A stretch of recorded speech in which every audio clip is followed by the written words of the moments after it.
Hey, Anthony, just curious how you go to bed tonight, like your mindset, thinking about one win away from a championship. How do you just try to stay focused on the game in hand, the task at hand? What's your mindset? Try to keep the same routine. I mean, try to change nothing. Um, Obviously, this is an important game for us. Important game for the Heat. But we try to go out there and do the same thing we've been doing to win 3 games. Um, my focus is the same. Try to stick to the same routine. Watching the movie before bed. Um, Go to sleep. Wake up and just kind of do the same thing that got me here. That got our team here. So you can't really put too much pressure on yourself. Start overthinking and start overdoing things that you just because it's a closeout game. But we know the importance of this game from both sides, um, and just, we're gonna have fun with it. Awesome. David Benman.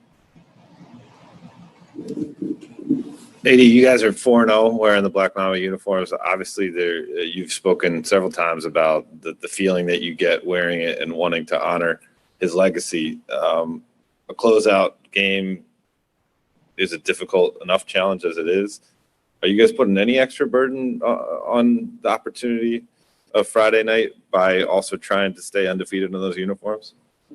If we come out and do what we're supposed to do, then we can remain undefeated.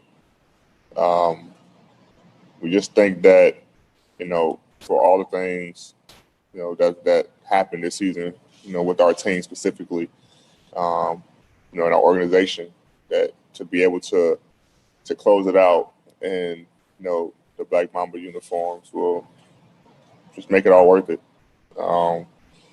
Obviously his legacy in the NBA and then just with the organization period, is something special. And for us to, like I said, close it out, in his honor, it's something that we look forward to.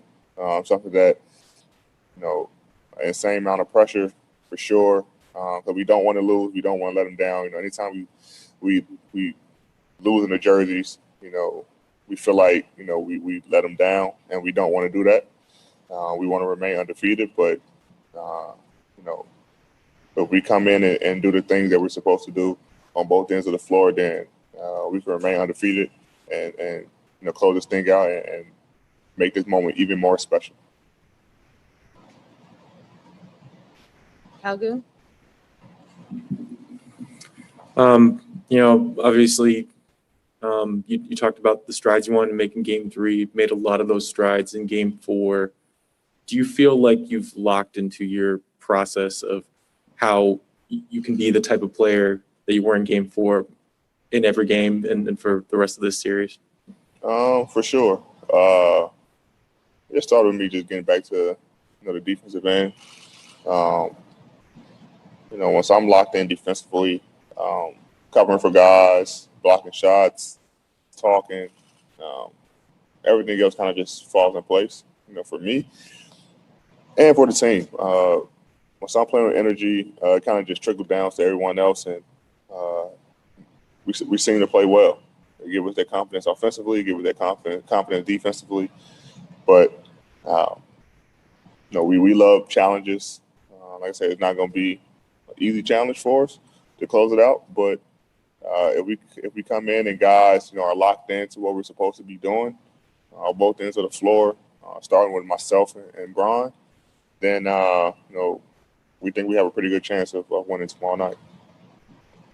Dan. AD, Rob finished 7th in the Executive of the Year voting. He only got one first place vote. He's been very open about collaborating with you, collaborating with LeBron, collaborating with Frank. Do you think that willingness to collaborate maybe muddies what he's done in his thumbprint on this organization? And I guess what's it been like working with him all year to build the team and to get to this point?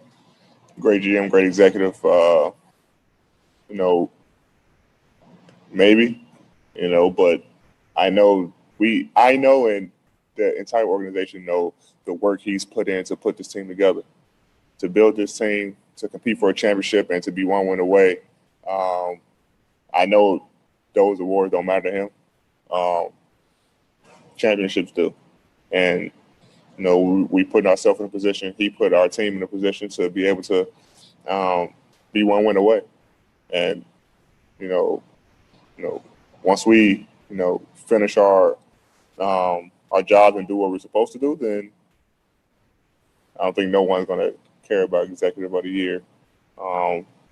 But his willingness to talk to me and Bron and Coach Vogel about decisions and whatever else that we talk about. He includes us in a ton of things, and I think that's what a GM and executive should do. Include his top two guys and include his head coach. And if that doesn't get him that award, then so be it. But and it would just make it even more special to win it. Now that I know, he came in seventh, got one first place vote. That kind of just been a thing this year, with myself with Defensive Player of the Year, Bron with MVP, now Rob with Executive of the Year. But if we able to win one more game, then no one cares about those other awards. We'll all be champions.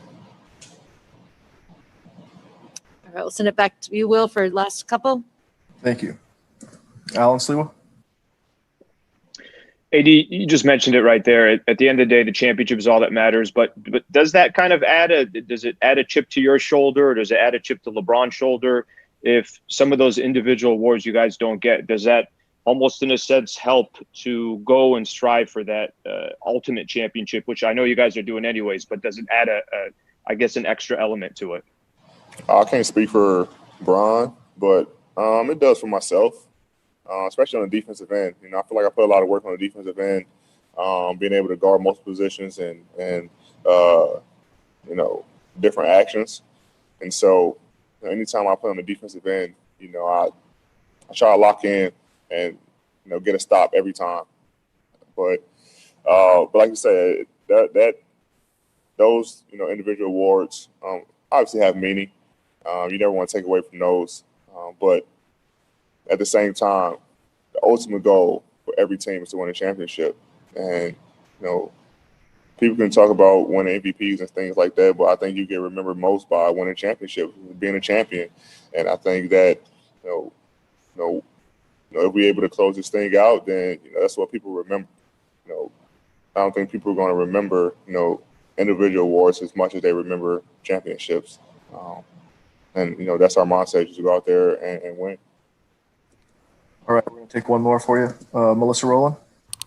Hey, D. LeBron talked about how Game 4 was one of the most important games of his career. I'm curious, after 10 NBA Finals, why do you think it was that significant to him, and what's the significance of all of this right now to you? I don't know why it was his most important game or why it was significant to him. But for me, I want to win my first title. I want to win my first ring. So he's been there several times. He told me that it was a must-win game. Game 4 was, and told our team. And all you can do is trust a guy that's been in that situation 10 times. And we all believed in him. We all trusted him, and we tried to make sure that we go out there and complete the task. I'm not sure we're going to get one of those same messages, but and I don't think we really need it. I think we all know that tomorrow night is also a must-win for us, just as much as it's a must-win for the Heat, which is going to make it even more fun for both teams. And it's been a great journey for me. It's been great battling with these guys night in, night out, every other day.